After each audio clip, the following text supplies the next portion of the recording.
First of all, for those of you who are school librarians, and first of all, can you hear me at the back? Yes. Good. Bear with me, I'm an unabashed public librarian, although I will confess that having run a cataloging department for 10 years, I have seen both sides of the dark side and the light. I won't say which is which, but I've done my share on both reference and in the back rooms. But I believe very fervently that public libraries are a key part of our society, and most importantly, their role is defined in their title. They are the public's library, and as stewards of those libraries, it's our job to try, not just to anticipate what they want and to be preservers of culture and everything else, but to quite honestly, to give them actually what they want. And on that side, for those of you who remember Charlie Robinson and the old Baltimore public library fights, I firmly come down on the side of the library as a change agent and a fun place to go, as opposed to being an elitist and scary place. So that shapes a lot of what I believe in and have for the last 30 plus years. And it also, I think, as we go through it, it will inform some of the points in my presentation. So the first one, public libraries are under increasing value, or increasing pressure to demonstrate their value to their funders.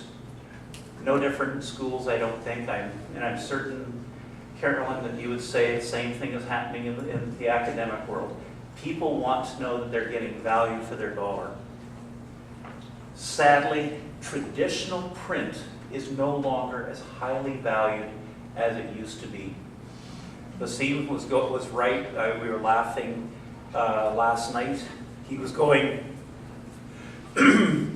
as they flipped through their tablet or their screen, and yeah, we have competing formats out there that don't need to actually have a library to exist. Why borrow audiobooks from the library when you can get them from Audible? Why borrow ebooks from the library when you can buy them from Amazon through their Kindle platform? There are alternative content providers out there, and if we're not mindful of that, and if we don't pay attention to it, as the saying goes, they'll eat our lunch, mid-afternoon snack, and we probably won't get till dinner. So, in the distant past, in a galaxy far away, in a time that was long, long ago, print was king. Annual circulation in most libraries coasted along at a satisfying level. It was usually just slightly ahead of the population curve, and it was usually almost always going up. Life was good, and we could do simple analysis by collection area. You could look and say, yep, children's circ is up again, adult circulation is up, magazines are going great guns, and that was pretty much it. We really didn't have to worry about a lot of stuff. If you were a progressive institution, you did some analysis by genre and by Dewey Decimal Classification. You might actually have someone who had the time and the energy and the statistical skills to sit down and figure out where did your borrowing come from and what was actually popular on the shelf. But there's a disconnect there. Quite often the people who did that weren't the ones doing the selection. So sometimes we never got that information back together. Most of what happened was usually based on fairly simple data sets. It was this month's and maybe this year's numbers.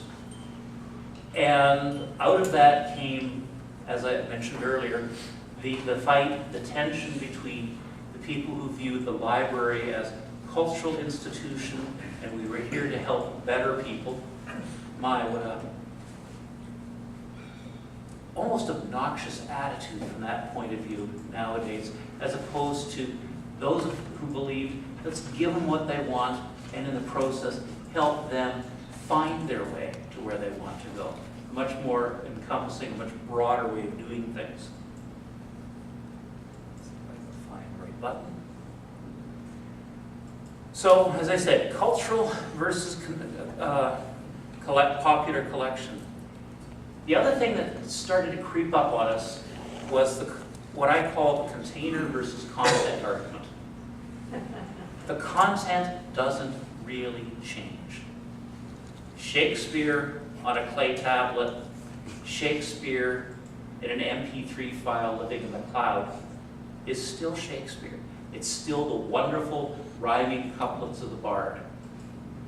Although I still have an affinity for good Dr. Seuss. But we were pretty much blind to it, and we put all of our weight into the content. And that meant we were slow to adopt new formats. My very first job as a student in high school was working at a branch of the Edmonton Public Library. Edmonton is the capital of Alberta, population in those days about 600,000. It's part of a metro area of about 1.2 million. Edmonton Public, or EPL as it's known, a couple of years ago won the Library of the Year award from ALA. But back in the day when I was younger and one of the 3 or 4 guys who actually worked there, we had a problem. We didn't catalog our paperback collection. Even though we had an early CLSI system, you get an overdue notice for one adult paperback, price X. And people would say, well, what is it? And I'll bring it back. We don't know. Because paperbacks were an ephemeral, lower quality format, not worth the dignity of going through the cataloging department. And in those days, we were using Atlas. How many here remember Atlas? University of Toronto Library Automation System. And the cataloging departments, if you dared to take a Mississauga Public Library record, even though it was the very first one to catalog something, no, you had to wait for good quality records. Average backlog in EPL was about 3 months to get an item out, but it was good cataloging. But we missed the boat on paperbacks. A lot of libraries were very slow to adopt videos, and we don't even want to go down the rabbit hole of graphic novels, or is the latest Batman large format a book, a comic book, or just something disreputable that we shouldn't let kids near. Quite honestly, we were perceived as elitist. Growing space problems in most libraries caused us to rethink our collection theories, our collection plans. We needed to read, but what? Well, manually it was easy. Remember those wonderful things? You know why they were such a godsend for reading? Anybody remember? They told you not only how many times it went out, when it last went out. When it last went out, and they also told you whether or not it was that one 13-year-old girl with the fascination for unicorns who kept borrowing that book.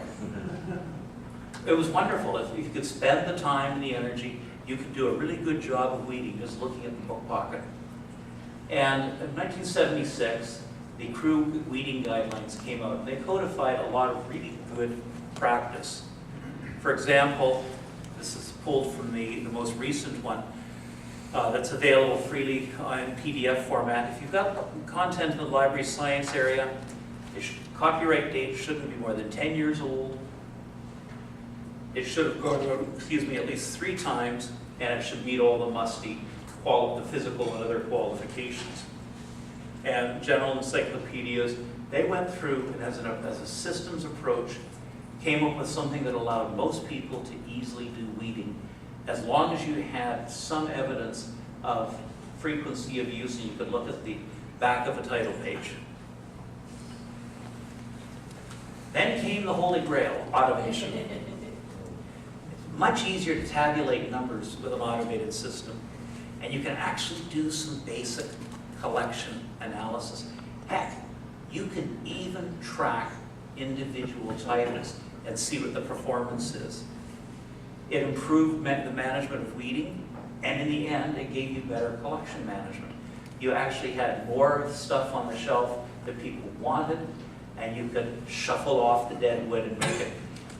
And don't tell me anyone here hasn't bought something and then looked in absolute horror 5 years later to realize that no one ever took that item off the shelf. It didn't even get the equivalent of an in-house check. Never happens.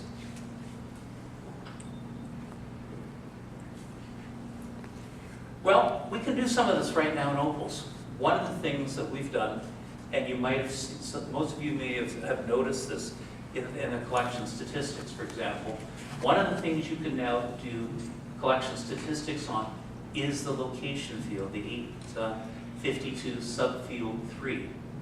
We use that, and we put the various collections, you could use them as genres, in there, and we know what the numbers are for all of those areas on a daily, weekly, monthly basis. We can sit there and we can determine, we can set up specialized collections or specialized display locations. We can actually watch what's going on in those areas.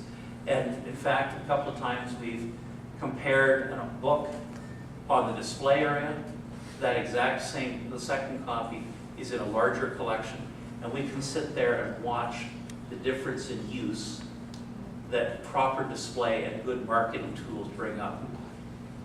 As a note, if anyone hasn't read or followed, Rachel Van Riel and the Opening the Book movement have done, based out of the UK, have done some really nice stuff, mostly focused at British libraries to start with, but they're now operating in Canada and the US.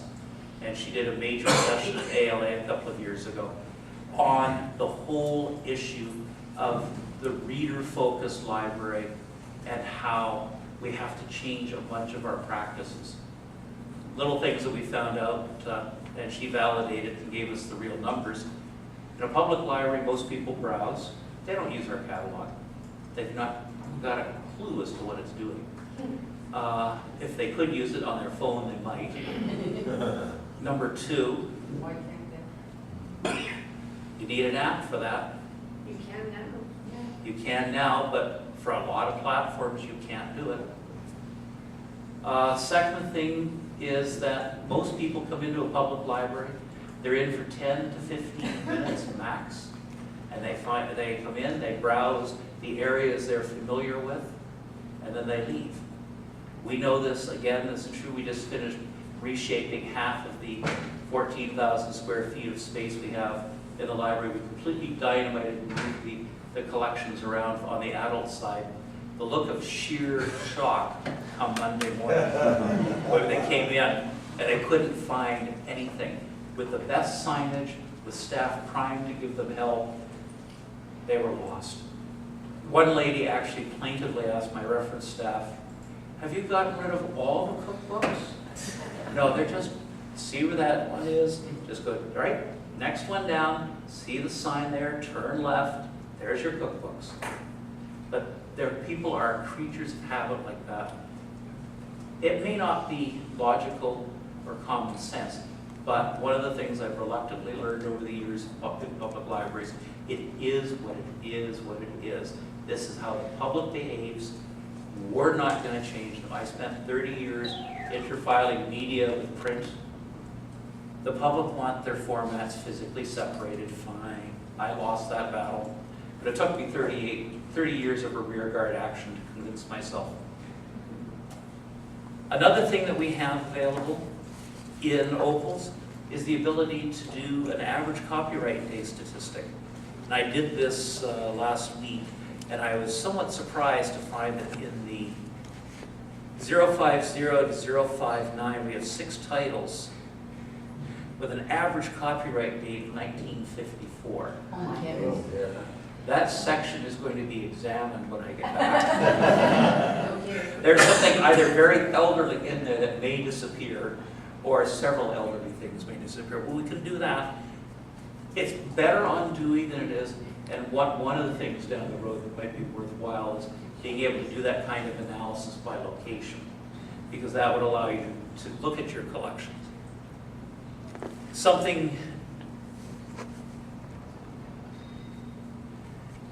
reasonably new, I think, in the last release. I think Ty and Tien, you would confirm that we can now see the loan history. This one here is the most recent Game of Thrones, the first season. It's had 25 loans, and we can actually see the historical loan pattern for that title. And that allowed a little bit of creativity. I know it's rather small shot. What this is a report that was created by accessing the back-end Opals database using Crystal reports, and for those of you who are techies, Crystal reports, ODBC connector, and a really, really friendly and polite conversation with the programming team to get the required password allowed me to, I can do all sorts of inquiries and pulling of data that I want from the database and get the kind of numbers I want. What this gives us is a call number, author, title, publication date. The last time, and this is an item we've discovered is fun, the last time the record was edited, not necessarily the last time the record was actually circulated, and then a data set that is basically all the loans. When we converted last fall from a former system, we managed to bring along all of our historical data. And I would really like to thank Dan and Richard and the programmers for helping us make that happen. Because I've got 16 years worth of loan data that I could move from the old system to the new system and apply this analysis to. We could look at an item and see what its performance from either the day we bought it or to 2001. And that really, really helps because your eyes are drawn immediately to little things like this, where there's no associated data set. And you look at it and realize, my, that's old. It's not gone out for a long, long time. It's another potential. But all this does is it allows us to deal in an automated fashion what we've always been doing. Well, we've been getting ourselves together to deal with other issues that have been sneaking up on us. Floating collections, the whole concept of allowing materials to move and take up residence at wherever the users who want them. You go to you bring in a bunch of stuff, and all of a sudden over, say, a 2-year period, if you're, especially in public libraries, you've got your location, your branch, your agency has the best collection of quilting books in your region because stuff is flowed to your and then you have to balance the demand. You now have too many items on a topic, too many quilting books, and you need to send them out, and you need to find out who doesn't have enough quilting books, who's continually requesting them from other libraries, so it's time to push some of your surplus back out there to them. We have to deal with the issue of competing formats, hardcover, ebook, paperback, the multitudinous different flavors of audio. We were talking at lunch. We used to have cassette, we got rid of them for audio. We then went to CD, and we bought some of them in parallel with MP3. 10 discs, 1 disc, it's a lot easier. And we noticed the usage of CD audio dived shortly after all the major auto manufacturers introduced MP3 players as standard in their vehicles. So we're weeding out the collection. We could do a side-by-side comparison and make the CD audio disappear. Then there's playaways, there's daisy readers, there's all sorts of stuff out there. We were also looking at costing models by format. Some things are just more expensive than others. And of course, on top of all of this, we had our profession decided that it was time for a quantum earthquake, and fervor and RDA were upon us. I have to admit the idea, the concept of the work, being able to put all expressions under a single entry, in theory is a wonderful idea. the ultimate cleanup of the dirty database. In the meantime, over in the United Kingdom, there's been a very interesting trend going on over the last 20 years. It takes its roots in commercial terms and techniques, and it's based on the concept of analyzing current and historical data. Long tail usage, the old 80-20 rule that the certain part of your collection will see the most use, but over a period of time, you'll see lower but steady usage, which is one of the things our traditional weeding things have been against. No one's borrowed that one for 2 years, whack, it's gone. But if you know that it's going to go out every 3 years, maybe it's worth keeping around. That could be tailored to local criteria, started to develop. One of the key things, and this is something we've been doing, was the retention of collection data to get that historical viewpoint. And this is sort of the other issue that we've discovered, not only in Opals, but in pretty much all the other systems out there. The last edited date and timestamp, or the last modified timestamp on the bib record versus the last used or seen timestamp on the actual copy are not the same thing. You can go in and edit your record on a regular basis, and each time you do that, you can mess up your statistics because, oh, it's been used. That's why saving your actual data and being able to use and display it was so important. So, evidence-based stock management, a very proper British term, was actually commercialized by a company called Collection HQ when they were Bridgell Library Services. They're a really interesting group of people based in Scotland, and they're now owned by Baker and Taylor. What they do is they take dumps from your database, and you do these snapshots on a regular basis, upload it to their server, and they start doing analysis on it. Not only do they analyze your own data against all of your other data, they analyze your data against peer libraries who are enrolled in their program. One of the more interesting things is they can also provide some predictive analysis for new titles, saying that based on what people have been borrowing in your collection over this historical time period, new items that are on the horizon are likely to be of interest to you. A couple of years ago, we signed up with them. It's reasonably pricey, but for public library, it's a very powerful tool. It runs us about roughly 3.5% of our collection budget goes into this service. But what it does is it basically replaces all of the work that a single individual would have to do in terms of number crunching, analysis, and everything. We simply upload the data, and then we can look at the snapshots and the data sets and get information. They give us a number of things. Obvious ones, dead or low use. They help manage floating collections. There's another one that I hadn't thought of, but they have what they quaintly term grubby. These could also be called loved to death. I think the current record that we held was 140 some uses on a copy of Frozen. Oh, yeah. Yeah. Before it finally wore out and we had to replace it. But other things that it does that are really interesting, and these tie into the whole evidence-based, they model collection use versus collection size. They look at turnover rates.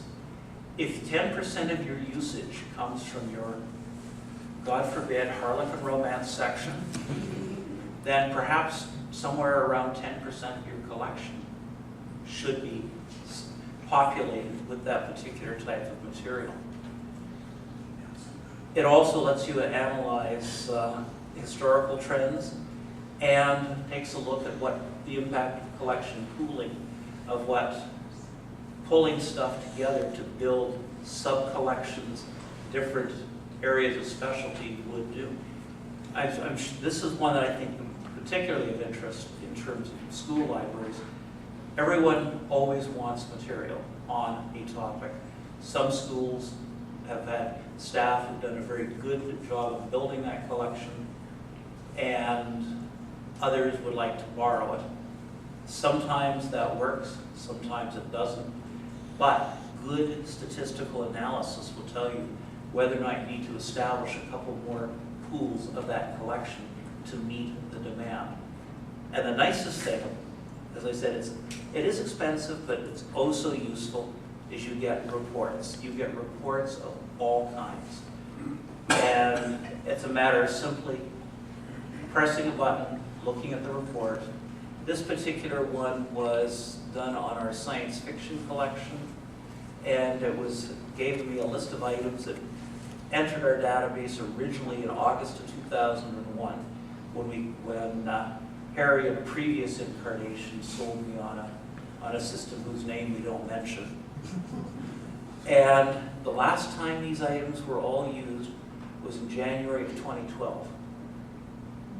Well, that's 5 years that they haven't even been touched. And when you have to go through and handle weeding and things like that, it identifies candidates. It tells me in our case that these are the last copies of these titles. And if I wanted to, and I was working in a consortial group, it would tell me, is this the last copy of the entire consortium? The biggest thing that this does is it gives us valid statistical information that we know works, that we know models and tracks our collection, our usage. So if we wanted to do something like this in Opals, what kind of reports would we need to better manage our collection?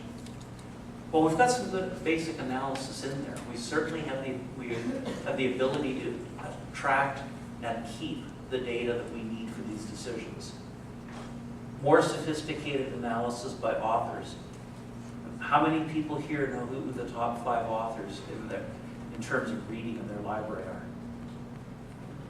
How would you find out? Press a button. That tells you things. The subjects versus Dewey Decimal versus genres issue with typo, bisect. And you could also model the demand in multi-location agencies. One of the things is, does this even need to be hard-coded into the software? Or is it time to look at the model for those of us who want really detailed number crunching that goes beyond what you want to press a button and get from the ordinary package? Should we be looking at adding on a really good quality report tool? Our cost for a full commercial copy of Crystal Reports licensed through TechSoup was $75. It's normally between $700 and $1,000 for a copy. So the tools are out there. Multi-location analysis, especially in public libraries with branches, school districts with school sites, and I would suspect the BOCES with multiple school districts, would allow you to do things like manage a floating or a pooled collection approach, handle centers of excellence, and would be led by what the users are doing with their numbers. We could also improve weeding. We could rehome things rather than recycle them. Now, before I hit questions, what I'll do is, so once we've got the data, what do we do with it? Well, one of the things we've managed to do is to get out of the question of just sheer, simple, statistical, was last year and this year, which was this year's numbers better than last year's. It's not always going to happen. We've gone through, in the western part of Canada, a pretty savage economic hit over the last 2.5 years, with oil prices dropping from $110 to about $40 a barrel. Tens of thousands of people become unemployed, and we're talking high-end geologists, geophysicists, engineers, tradespeople. People have left. Things are not things are tight, they're not good. Politicians are looking at every penny. By doing even the most basic analysis, we can tell some things to people. By doing a better job of analysis, for example, how many of you have used the library value tool? It was one of the ALA toolkit items. It's where you feed in the circulation by various classes of material, and it's been programmed to the approximate dollar value. One of the things, by using a slightly more sophisticated version of it and feeding in a bunch of our numbers that we track, we were able to show our funding authority that the $850,000 or so that they give us, we provide $2.5 million of value each year to our community.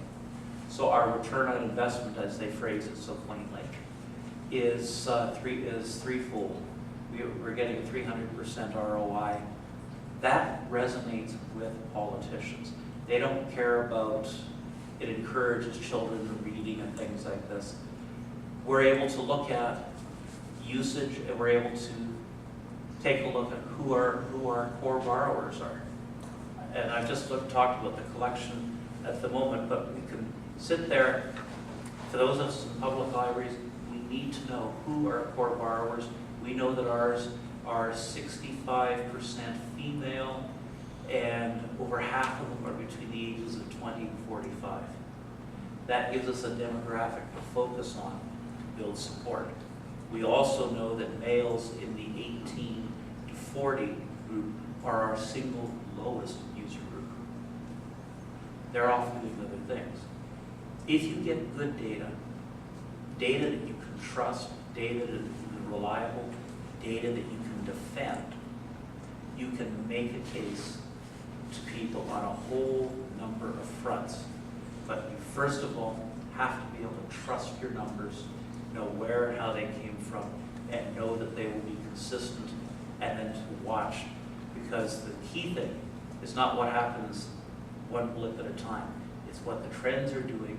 And if you can show your trends are positive and supportive, aligned with strategic plans and values of other organizations, you've got a much better chance of getting those precious resources you need than if you simply sort of look stunned deer in headlights. I don't have a clue as to who our biggest user group is. You need data, you need good data. We're a good way down that road with Opals. A few tweaks, we can make it better. And for those of us who are fundamentally averse to putting money into anything that isn't collections or programs, we can get the best bang for the dollar. So questions? Ron, a couple of years ago in college and research libraries, the flagship for academic libraries, there was an article called The Modernization of Academic Libraries. It was extremely controversial. There was a response article to it, but essentially the gist of it is all libraries becoming standardized through the accession of standard databases in books, articles, from a number of suppliers, EBSCO being the biggest one. If you rank EBSCO, a private company, in the annual Publishers Weekly listing of top publishers in the world, their revenue, I can't remember exactly, $4 billion.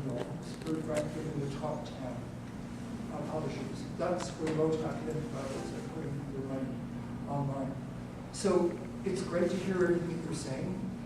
I would like to see something like an open source company having access to this mega data rather than paying Baker and Taylor HQ, for the reason that I think it would be extremely interesting for social historians to be able to have regional comparisons of usage.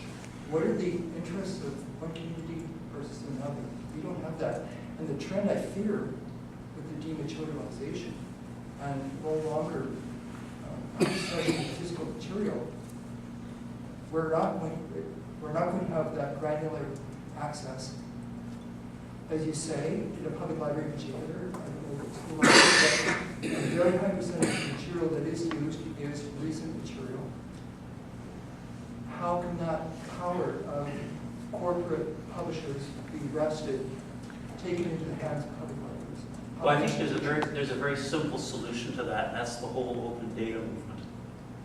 The idea that data from publicly funded agencies should be, subject to privacy constraints, be freely available for anyone to use and tinker and play with. In addition to simpler tools like crystal reports, there's a number of other things that allow you to model. They're much more elaborate, and the manuals are terrifying. But you can model all sorts of data. I'd like to find out, for example, I'd like to map all my users geographically. I'd like to find out, what are their demographics rounded against the census plots. I'd like to find out more. This stuff is out there, commercial companies are doing it. I'd like to do it using open source tools. And once the tools are up to the task, we're storing the data, we can use it, and we're trying not to turn it all over to a private company. The other part of it is the haunting feeling that, having escaped a couple of times from what Harry so wonderfully phrases as the lobster trap, that all of us want to keep ownership of it, simply because as long as we own our data, it's ours, and we can try and do what we want with it. So I think we have to do it. And this is a good, it's a first step, because it lets us model, it lets us try it, and who knows what we can come up with. Well, I have two questions for you regarding this. Sure. For the HQ collections, I'm wondering, your library system is one of 500 that participates in this. You can get a case study to see if your other counterpart library system may be interested in doing this themselves.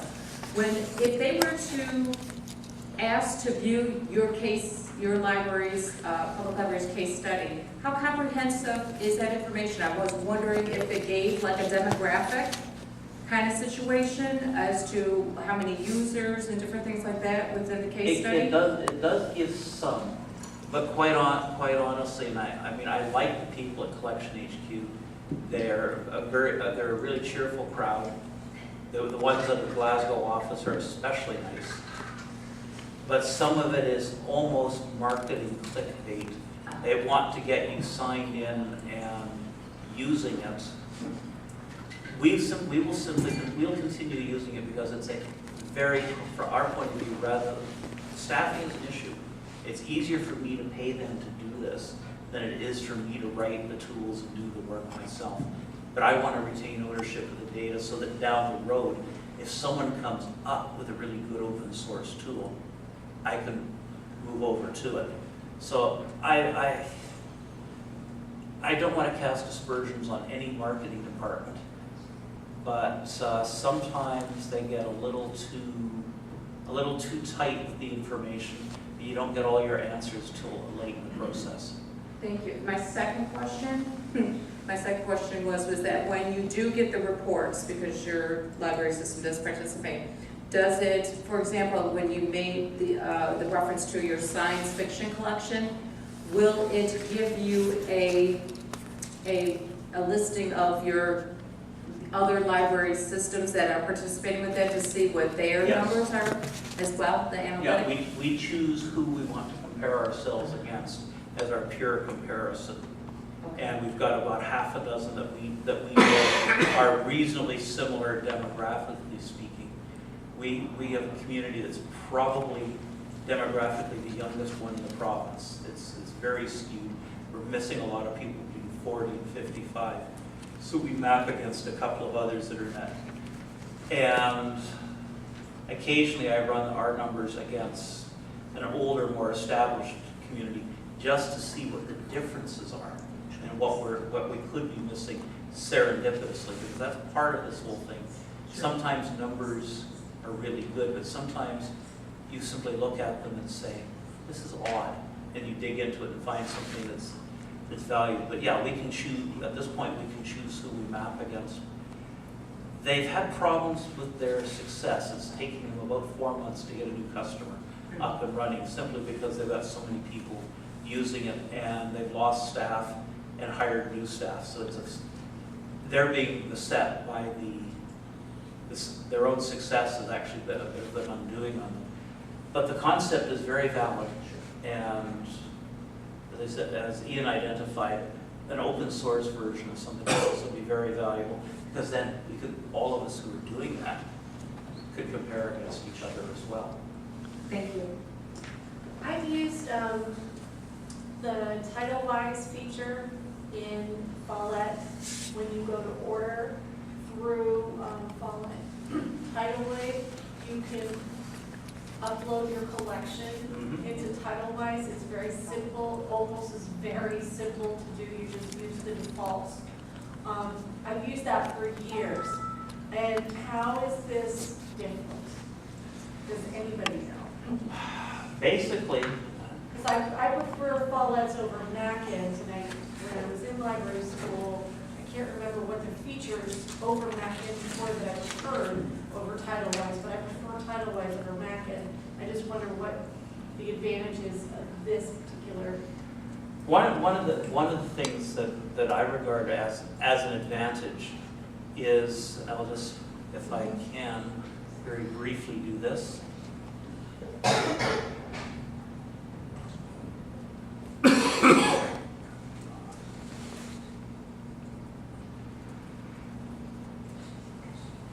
have a typo in there, I am sure. So Angus, you don't know.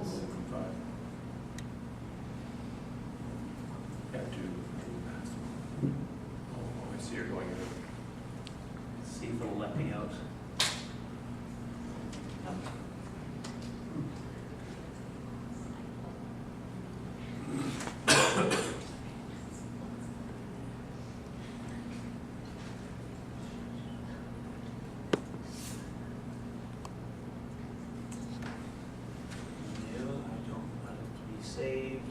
In terms of doing something, this is one of the things we needed. So right here, far right-hand side under other reports, you can do the item, hold, and circulation transactions can be generated and uploaded. We find it takes about 15 minutes to do that, plus the entire MARC database. And I've talked with Harry and the programmers about the possibilities of doing this on a cron job basis so that it's automatically done and uploaded at an off-peak hour for our system. Very straightforward, very simple. But as I said, pricier than a good Scotsman like myself would like. And I'm looking at other models for the analysis down the road. To get my collection totally under control the way we want it, it's a good option. But I don't want to particularly send a large publisher money for years and years and years. I have better things I can spend those dollars. Two questions. Typically, public libraries don't spend more than 20% of their total budget on collections. So everything you talked about really is only giving you information on that $1 million, as you said, allocation. It strikes me that you still have to do face-to-face surveys, library as a place. It's probably worth that once you $1.5 million five-fold ROI calculation. Secondly, did you say this morning that we have an automatic machine that converts to books? What was the question for me? Yes. First order. First question is related to in public libraries, if you're getting 10 to 15% of your overall operating budget into collections, you're doing well. 10% is a norm.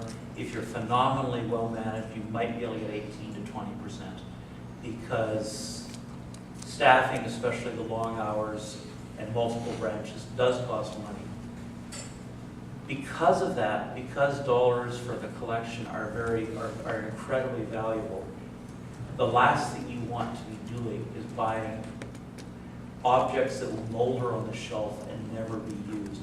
In a public library setting, although we have a cultural component and a social component where we There are some things you just have to buy, even though you know they're not going to go out very often. The long tail part of the argument, you do need to make sure that you've got on the shelf what your users want. So anything you can do to maximize the effective use of your own expenditures to generate happiness amongst your patrons, first and foremost, and appease the political gods who give you the money is something that you want to do. Answer to your second question, yes, we've been using RFIDs since 2011. We have both self-checkout, RFID staff checkout, and a return and material sorting machine. That allowed us to move from 3M's tattletale electromagnetic security system to RFID. We reduced repetitive stress incidents amongst staff to almost zero. Those of you who remember the big gray electromagnetic desensitizers with that wonderful sideways twist, flip of the wrist, doing that 250,000 times a year does real damage to people's wrists. It simply happens as part of the checkout, and when you're doing 5 or 10 items at a time, it doesn't. Overall, about 45 to 47% of the public use it as their preferred way. The other half, that's what my staff are for, to help them. Ron? Now, Just a compliment, it's not really a question, but last year, your presentation was so clear and succinct, and this year again, it's so clear and succinct. Thank you. thank you. This is just, and it's kind of off topic, but it's something that I've been thinking about for about a year. And it may sound funny, and there may be silence in the room, but I've been studying garbage, literal garbage. And there's something I've been thinking about. I don't have any really conclusions, so I'm just putting it to you, so maybe next year you can talk about it. The way you're so clear and succinct. You talked about your books and your paperbacks. It was in the beginning of your presentation, the content, and then the delivery, you threw out the cassettes and stuff. Something that I've researched in books and thought about and read about is the impact of our changing technologies. I know my son alone has gone through 4 or 5 phones in 3 years. And the garbage and the environmental impact, which is part of the cost of our lives and our libraries, it's unbelievable. So as we move as libraries into maybe in college libraries as e-textbooks, and maybe slowly move out of the paperbacks that you used to not catalog and all that, and we move towards more electronic formats. I'm just putting this out there for you to think about because I really like the way you think. Is the environmental impact and cost of one guy having 3 or 4 phones or 5 phones in 2 or 3 years, and the tablets becoming extinct, and having to take your technology and move it up. I've gone into university housing warehouses and have seen shrink-wrap towers of PCs that they can't put anywhere because no one will take them. And so it's just an idea that maybe we don't need to talk about this today, but you made me think about it. The environmental impact of our technology. A paperback has far less environmental catastrophic issues than a tablet, throwing a tablet out. And I would suggest you read a book called The Junkyard World. And next year, if you come... First of all, thanks for the kind remarks, John. They're sincere, actually. I view one of the things that I have fun with when I'm allowed off the leash of being an administrator is I think the librarians as a group have an important role in society, and that's to be within a reasoned and managed and well thought. One of our roles, believe it or not, is to be disruptors of the status quo. We know what we've been doing, we know where it's going, we know what the impact can be. And we deal with not only knowledge, but with technology and human beings. So if we're not gonna get changes from other people, we've got a role to help make change happen. Whether it's quiet in little corners or leading a brass band down the street, it's our job to disrupt and make change happen. As far as garbage, well, remember, the book is a wonderfully mature, stable, thoroughly debugged form of technology. We've solved printing problems, quality of paper problems, although acid paper and the so-called perfect bound paperback show exactly how cheap you can cut the technology. But it's had 5 centuries to work itself out. Yeah. These things were still in the first half century. Right. So it's going to take a while. I'd rather imagine that before Johannes Gutenberg got it all worked out, there was an awful pile of stuff sitting in his back barn somewhere that they had to do some, but at least there they could mulch it down and turn it into new paper and try it again. So we got a way to go. And I'm not saying this because I'm beholden to holding the book, but just from what I've read, it's really, sound blunt, it's freaked me out. And Well, I just thought Now, what do you do with all the e-junk? I mean, who knows? But we'll leave that for another one. You really don't want to give me ideas, John. I wanted to give you an idea. That usually results in Harry and I having a very late afternoon phone call with a bunch of emails chortling. Thank you. Late for you or him?